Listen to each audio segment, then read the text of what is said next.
What if I told you that a boy who was told he was too small to ever make it in professional football would go on to win 8 Ballon d'Or awards?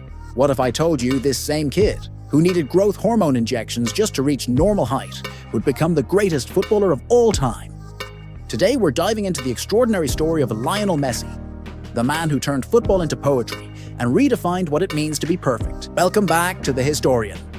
I'm your host, and today we're exploring the magical journey of a boy from Rosario who became football's ultimate artist.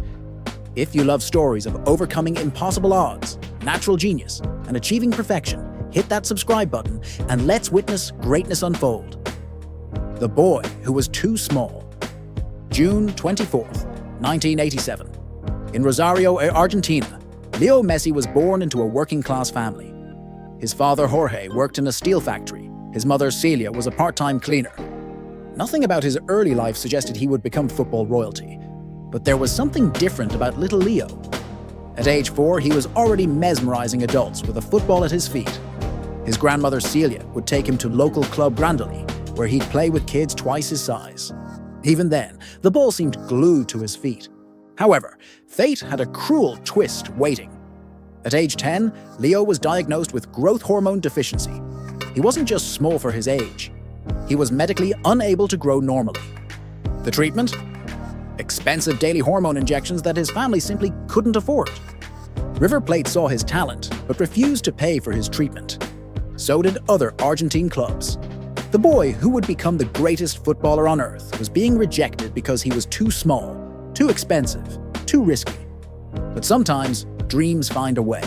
At 13, FC Barcelona scout Carter Rexach watched Leo play for just 10 minutes and made a decision that would change football history. He signed him on a napkin, literally.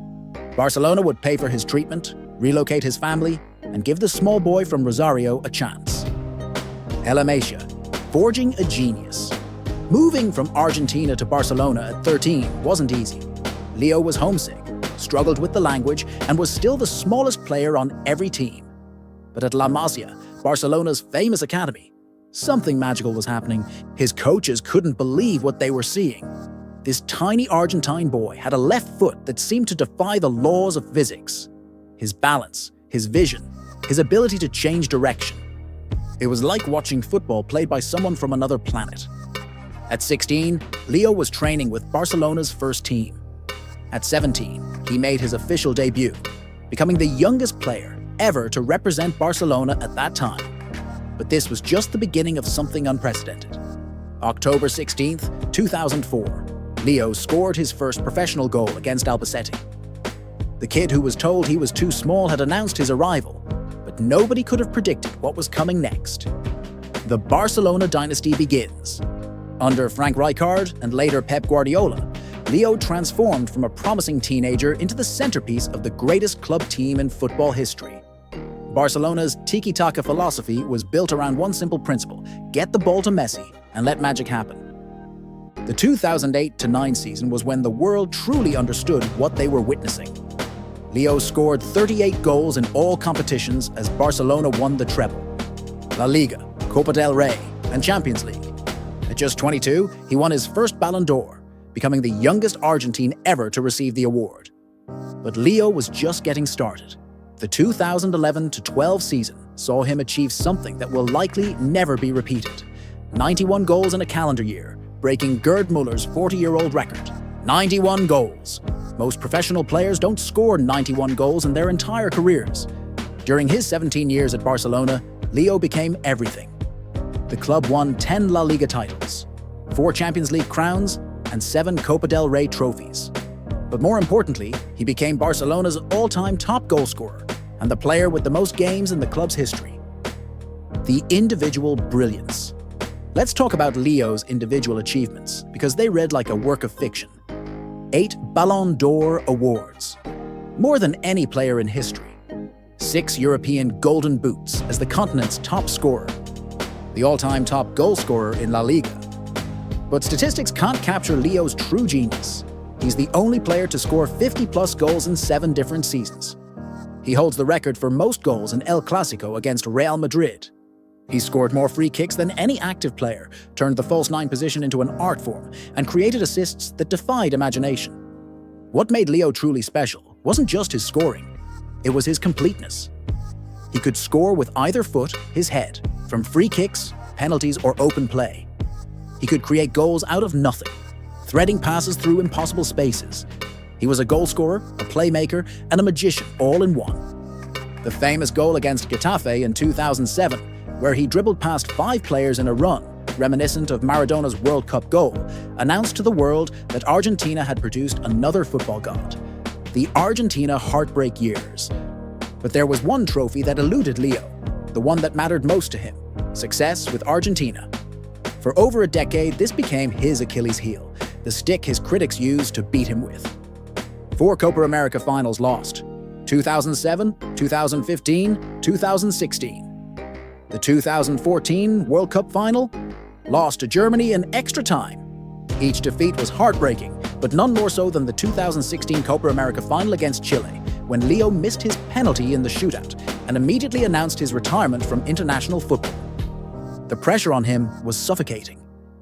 In Argentina, he was compared constantly to Maradona, who had delivered the 1986 World Cup. Leo was seen as talented but cursed, brilliant but unable to deliver when it mattered most for his country. Thankfully, retirement lasted just 2 months.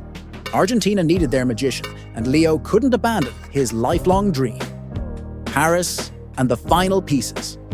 In 2021, the unthinkable happened.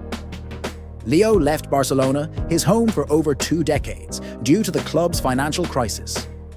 The tearful farewell press conference showed a side of Leo the world rarely saw: vulnerable, emotional, heartbroken. Paris Saint-Germain became his new home, and while the individual magic remained, it felt different. Leo was no longer the centerpiece of a system built around him. He was adapting his game once again, showing that even at 34, he could evolve. This time was different. Leo was Argentina's captain, leader, and inspiration.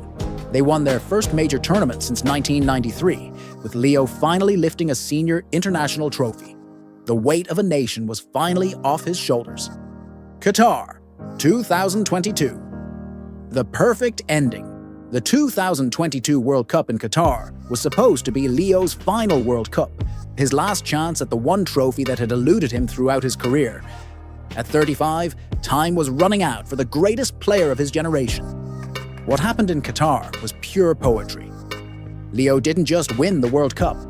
He dominated it like a man possessed. 7 goals and 3 assists, carrying Argentina through every challenge, every obstacle. The final against France was the greatest World Cup final in history.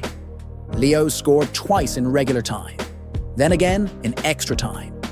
When it went to penalties, he converted his spot kick with ice in his veins. After 5 World Cups, 26 World Cup matches, and 22 years of dreams, Leo finally held the golden trophy. He won the World Cup's golden ball for the 2nd time, becoming the first male player to receive that award twice. The image of Leo lifting the World Cup, finally completing football, became one of the most iconic photographs in sports history. His outstanding World Cup performance was instrumental in him winning his 8th Ballon d'Or in 2023, cementing his status as the greatest footballer of all time. Inter Miami and continued magic. In 2023, Leo made another surprising move: to Inter Miami in Major League Soccer. Many expected a gentle wind-down to his career. Instead, Leo brought his magic to American shores and created new records. During the 2024 season, he broke the record for the most assists in a single MLS game with 5 assists, and broke the record for the most goal contributions in an MLS game with 6. Even at 37, Leo was still rewriting record books. In 2024, he led Argentina to a record 16th Copa America title, proving that age is just a number when you're truly great. 8 Ballon d'Or awards, more than any player in history, and 3 more than his closest rival. Over 800 career goals for club and country, with a goal-to-game ratio that defies belief. The top goal scorer in the 21st century and the all-time top scorer of South American national teams. 47 major trophies across his career, including the World Cup, 4 Champions League titles, and 12 league championships across different countries. But perhaps most remarkably, Leo achieved all this while playing with a grace and artistry that made football look effortless. He didn't just score goals, he painted masterpieces on grass. Why Messi is the greatest. So why is Lionel Messi the greatest footballer of all time?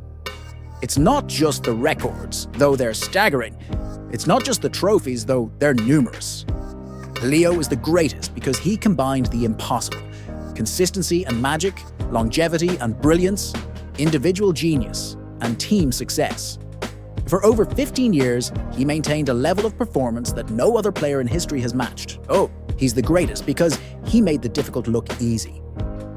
While others relied on power or pace, Leo used intelligence, technique, and an almost supernatural understanding of the game. He's the greatest because he evolved constantly. From a right winger to false nine to deep-lying playmaker, Leo adapted his game as he aged while maintaining his effectiveness. Most importantly, Leo completed football.